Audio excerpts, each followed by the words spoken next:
Hi, I'm Coach Corey Wayne, and this is my video coaching newsletter. And the topic of today's newsletter is going to be my girlfriend flirts with her exes and lies about it. So I've got an email from a guy. He says he's 24 years old and he's been following my work for 3 years. He's obviously very familiar with 3% Man. And so he's been in a relationship with a woman for about a year now. And he's just found out recently that during the first 2 to 3 months they were dating, which they weren't exclusive, that she had hooked up with another guy. And she hooked up with this other guy even after Valentine's Day. Obviously, if you're a guy and you take a girl out on Valentine's Day, you're really into her and she's special and she means a lot to you. So after that, remember, they're still not exclusive at this point. She goes and hooks up with another dude, and he didn't find out about it till just recently. And so about a month or so ago, he broke up with her because he caught her in several other lies, went no contact with her. She kept calling, begging, pleading, apologizing, saying she's going to change, never going to happen again. They got back together, but at the end of the day, he still doesn't trust her, and for good reason. So we've got some interesting issues going on here with trust. And so I got a quote that we're going to go through because he's wondering, what should I do? Should I stay with her or should I just break it off and go find somebody else? Because early on in the relationship, he was like, and up until the last few minutes, he's thinking, this is the love of my life. I'm going to marry this girl. And now all these things have happened. And trust is the hardest thing to get and the easiest thing to lose. And so even though he's got back together with her, and she seems to be honoring what she said, he still doesn't trust her. So the quote says, character is destiny. People who lie to your face, violate your trust, and break their commitments to you are revealing their true character. Despite what people say, the only thing that matters is what they do. People who value and take it as a personal point of pride to honor their words and commitments are rare. If you know somebody is lying, and they know you know they are lying, but they still won't come clean and admit their lie, are not to be trusted. So let's go through his email. He says, hey, Coach, I'm a 24-year-old male, and I've been studying your work for 3 faithful years now, and I have read How to Be a 3% Man at least 15 times. My girlfriend is also 24, and I've been dating her for over a year now. When we first met and started dating, I thought she was the girl of my dreams, and I was totally in love with her. So obviously, sounds like that was his first relationship where he really got to feel the things that I talk about in 3% Man when you really click with somebody. And so his first time through with those kind of overwhelming emotions, because most men never get to experience that, to be quite honest with you. And it's going to blind you. You're going to see red flags and ignore them because your emotions override your logic. Just like in sales, we make all of our purchase decisions based upon our emotions, and then we use logic and reason to justify it. In other words, we talk ourselves into believing our own BS.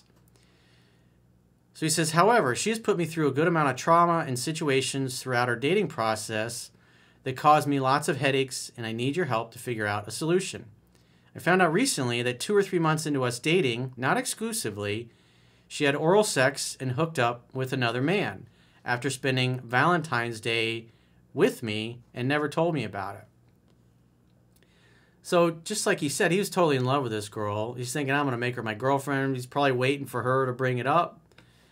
And because typically assuming you got a normal woman, if you're following what's in 3% Man, usually by about week 7, the woman's going to be in love and want to know where it's going, bring up being exclusive. And so at least the exclusivity didn't happen for 3 months. So it could mean that she's a Fruit Loop. It could mean that also he was a little dopey and displaying some weakness, which got in the way of her totally falling head over heels in love with him.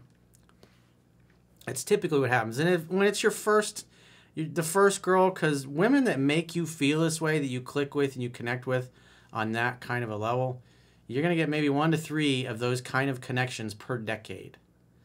And so when they come along, it's hard to just go, she belongs to the streets, or I'm breaking up with her.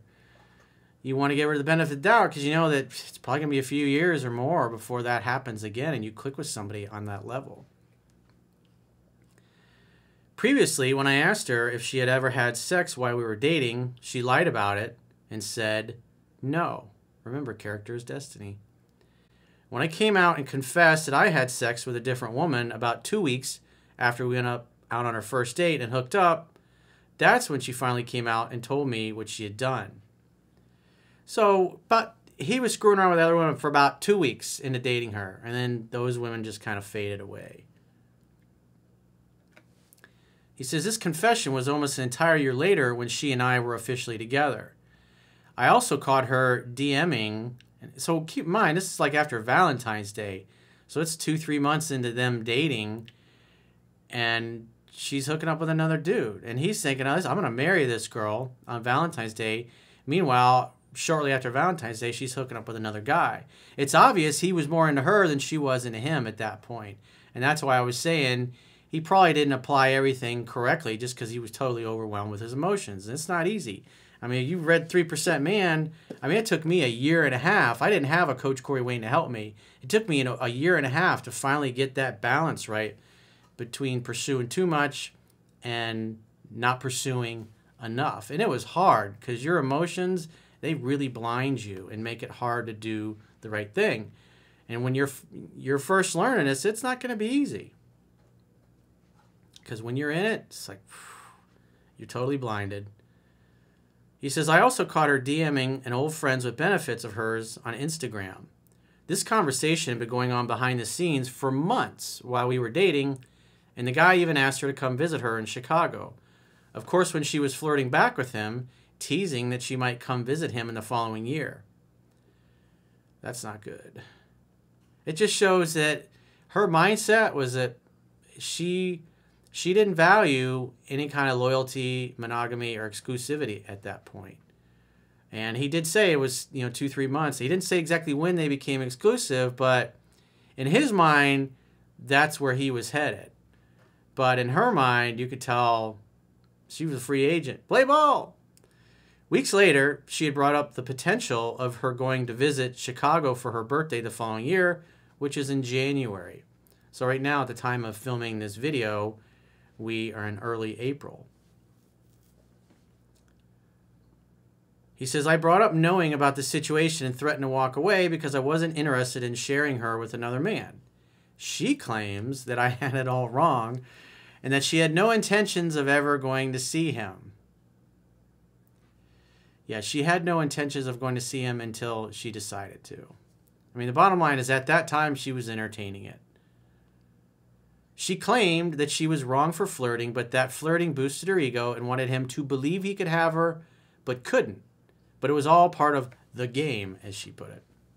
So she liked the attention and validation that she got from another man, or several other men in this case, even though she was progressing and obviously spending a lot of time with him. I mean, this guy took her out for Valentine's Day. And so he's acting like a guy that's in a relationship, and she's acting like, in essence, treating him like a fuck buddy who she has no loyalty to. These hoes ain't loyal. She's also still friends with her first love from high school, who she claims she has no more romantic feelings for, and that I am the man that she is in love with. Well, maybe now she is in love with you, especially after you went no contact for a month, because rejection breeds obsession. She even still communicates with him and his mom periodically. I don't see that as a big deal, but obviously seeing the Instagram messages where she's talking about going to see this dude in Chicago, that's not good. All of these situations have built up a great deal of resentment for her and has really caused me to question not only her character and actions, but myself. I eventually broke up with her and told her that I wasn't comfortable being in a relationship with someone who was going to lie to me and choose other guys over me. She told me that she was still open when we first started dating and didn't feel she did anything wrong because we weren't officially together in a relationship when she hooked up with someone else. But since then, and since we've been official, she's never done anything with anyone else. Well, other than the texting exchange. Again, he doesn't, maybe it was 6 months in where they finally became exclusive. I don't know. He doesn't mention when that actually happened. We eventually got back together after a month of no contact because she kept reaching out, calling, and apologizing for her behavior and promised to change. Though I agree to it, I can't help but feel like I cannot trust this woman. Well, as Gerald Celente says of the Trends Research Institute, current events form future trends. And you know what Ronald Reagan used to say? Trust but verify. Trust that she's changing, because obviously at this point you gave her the chance.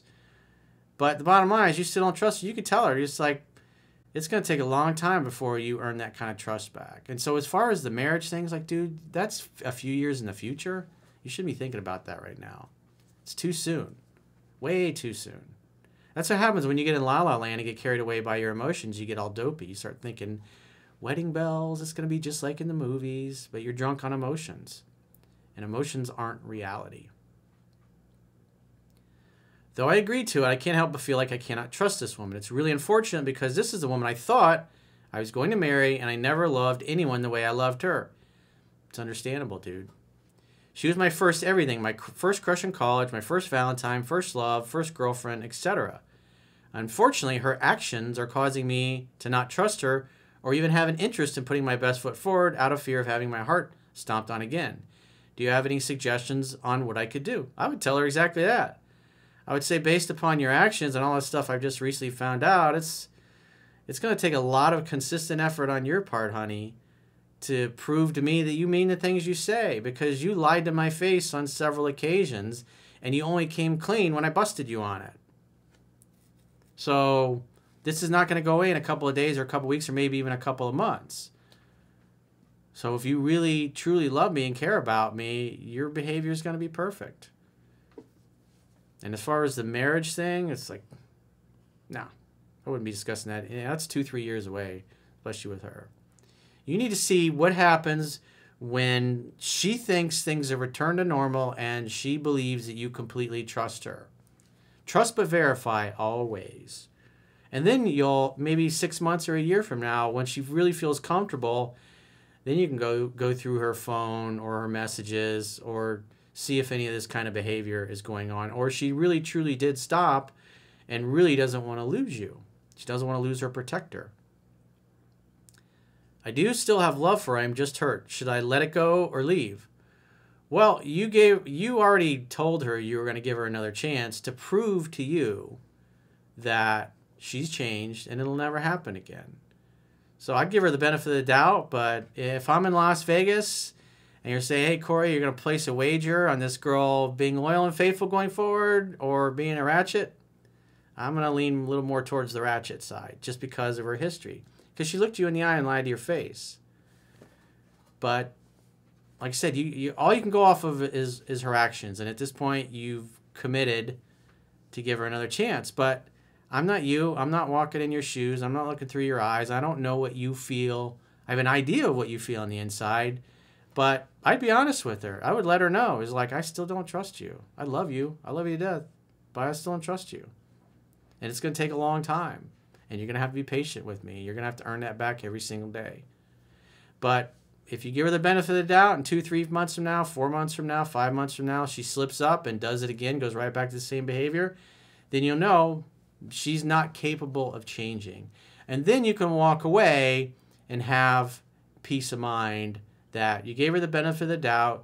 You gave her a chance to step up and to set the bar higher, if you will. And she completely fell on her face. And then you can leave for good and cut her out of your life and move on and lesson learned. These things hurt like hell. This is not fun. I know exactly how you feel when your trust gets violated because I've been in that position. It sucks.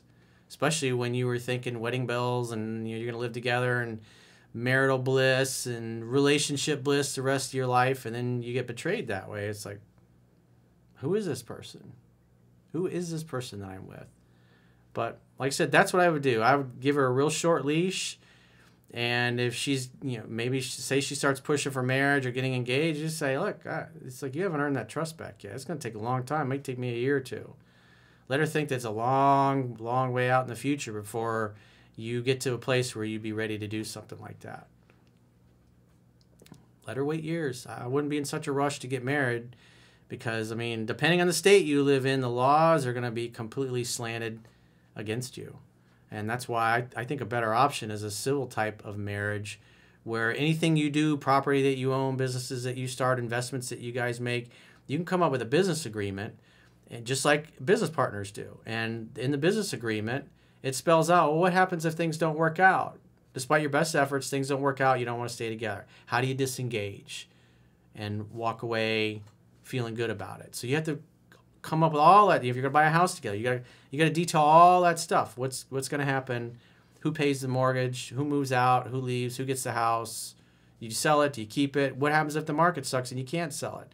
Then do you rent it out? Do you stay in the house? You got to figure out all these things. What's the worst case scenario? Always know what your downside risk is in any deal. So if you got a question or a challenge and you'd like to get my help, go to understandingrelationships.com, click the products tab at the top of your screen, and book a coaching session with yours truly. Until next time, I will talk to you soon.